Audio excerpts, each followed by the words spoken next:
आशा करते हैं आप सभी अच्छे होंगे। करीब 800 शब्दों का एक लेख विशाल शॉर्ट हैंड क्लासेस के माध्यम से आप तक पहुंचाया जा रहा है, जिसकी गति 80 शब्द प्रति मिनट रहने वाली है। डिक्टेशन में आए हुए कठिन शब्दों व आउटलाइंस के लिए आप हमसे संपर्क कर सकते हैं। हिंदी शॉर्ट हैंड की बेसिक एवं एडवांस क्लासेस के लिए आप हमारे ऑफलाइन बैचेस ज्वाइन कर सकते हैं। तो आइए डिक्टेशन शुरू करते हैं अगले 5 सेकंड पश्चात।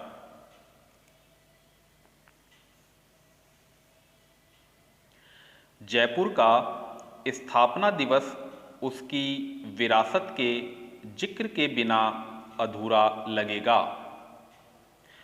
इतना सुनियोजित शहर कहाँ देखने को मिलेगा, जिसके महलों किलों ही नहीं बल्कि सड़कों, बाजारों, गलियों, जल संग्रहण और जल निकास को भी शहर नियोजन में शामिल किया गया।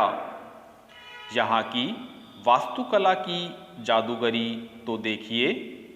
छोटे झरोखे और जाली का काम कैसे तापमान को कुछ डिग्री नीचे ले आता है। यहाँ की बावड़ियाँ भी ऐतिहासिक धरोहर से कम नहीं। Indian national trust for art and cultural heritage intake के प्रदेश में 30 चैप्टर हैं। जयपुर चैप्टर ने रीस्टोरेशन का काम 80 के दशक में शुरू किया था। इसी सिलसिले में सर बर्नार्ड फिल्डेन, मार्टलैंड मापू सिंह और बी के थापर जैसे दिग्गजों से चर्चा करने का मौका मिला। स्मारकों को अक्सर बेजान बेबस खंडहर के रूप में देखा जाता था, लेकिन इंटेक ने उन्हें स्थापत्य विरासत मानकर सहेजने का जिम्मा उठाया, जिससे आने वाली पीढ़ी भी उस विरासत को देख सके। केवल संरक्षित स्मारक ही नहीं, कई ऐतिहासिक और स्थापत्य महत्व की इमारतों के रीस्टोरेशन की तैयारी की गई थी।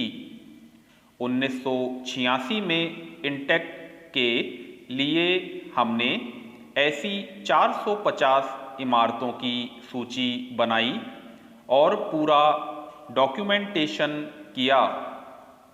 यूनेस्को की वर्ल्ड हेरिटेज साइट्स के लिए बने डॉसियर में इस सूची की अहम भूमिका थी। तीसरी सूची बनने तक यह संख्या 600 तक पहुंच गई और अब नगर निगम जयपुर की ऐसी इमारतों की चौथी सूची पर काम कर रहा है। यह संख्या 800 पहुंचने की उम्मीद है। पैरा। जयपुर में इंटेक ने सरकार के 2 हेरिटेज वॉक के रूट चिन्हित किए।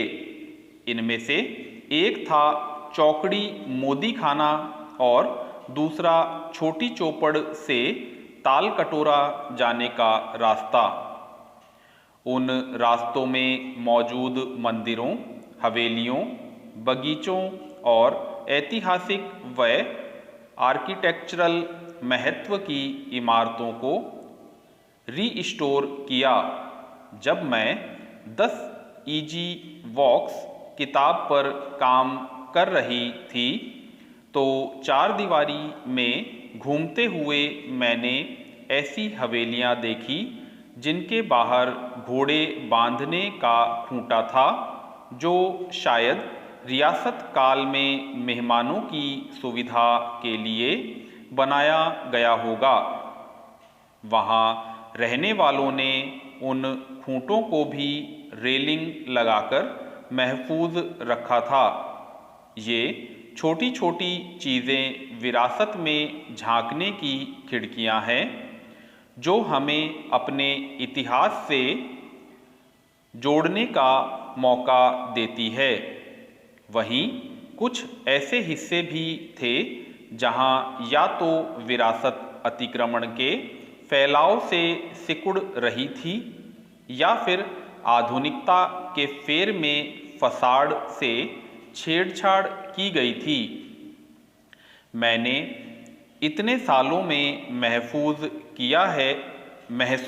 किया है कि हम हाई राइज इमारतों, नई निर्माण तकनीकों और ढांचों से इतना मंत्रमुग्ध हो गए कि यहाँ भी देखना भूल गए कि हमारी जलवायु के अनुरूप है भी या नहीं। इस चमक धमक की वजह से शायद हमने अपनी विरासत को उपेक्षित छोड़ दिया, लेकिन विरासत को पीछे छोड़ हम आगे नहीं बढ़ सकते। आमेर किले के पास स्थित रामबाग की एक छतरी के एक स्तंभ के रीस्टोरेशन का प्रस्ताव लेकर हम तत्कालीन म्यूजियम और आर्कियोलॉजी के निदेशक P.L. चक्रवर्ती के पास गए। चुनौती यह थी कि इन स्मारकों में छोटी बड़ी मरम्मतों का भी काम सिर्फ सरकारी एजेंसियां, खासकर PWD ही कर सकती थी। उन्होंने इस प्रस्ताव को ठुकरा दिया। पैरा, हमने हार नहीं मानी और उन्हें आमेर हवेली का रीस्टोरेशन वर्क देखने के लिए आमंत्रित किया, जो इंटेक के पहले कन्वीनियर जॉन सिंह ने खरीदी थी। उसका रीस्टोरेशन कर हम यह साबित करना चाहते थे कि पुराने स्मारकों का संरक्षण और रीस्टोरेशन मुमकिन है। जब उन्होंने हमारा काम देखा तो बहुत संकोच के साथ हमें उस स्तंभ को रीस्टोर करने की अनुमति दी। वे रिटायर होने वाले थे और नहीं चाहते थे कि कोई ऐसा काम हो जिससे उन पर या उनके महकमे पर आँच आए। मैंने उन्हें भरोसा दिलाया कि अगर उन्हें कोई कमी लगेगी तो हम उस स्तंभ को फिर से पुरानी अवस्था में ले आएंगे। हमने पूरी शिद्दत से प्रोजेक्ट पूरा किया। इस एक प्रोजेक्ट ने रीस्टोरेशन के कई दरवाजे खोल दिए। केसर क्यारी, दलाराम बाग, नाहरगढ़ महारानी की छतरी और जंतर मंतर सहित राजस्थान के कई स्मारकों और महत्वपूर्ण इमारतों का रीस्टोरेशन किया। इनमें 1870 के दशक में बनी ऑल सेंट्स चर्च और चौड़ा रास्ता स्थित कल्याण जी का मंदिर भी था। पैरा, इस प्रक्रिया में हमने पुरानी तकनीक और पारंपरिक निर्माण सामग्री जैसे चूना, सुर्खी, आराइश के काम का इस्तेमाल किया। पुराने स्मारकों के साथ साथ पारंपरिक निर्माण कला को भी संजीवनी मिल गई थी। होटल उद्योग से जुड़े लोग, आर्किटेक्ट व इंजीनियरिंग जब अपने नए प्रोजेक्ट्स के लिए हमारी टीम का नेतृत्व कर रहे 80 साल के अनुभवी मिस्त्री से पारंपरिक कला सीखने आते थे। आज पीछे पलटकर देखती हूँ तो लगता है कि वो दौर हमारे लिए वरदान था।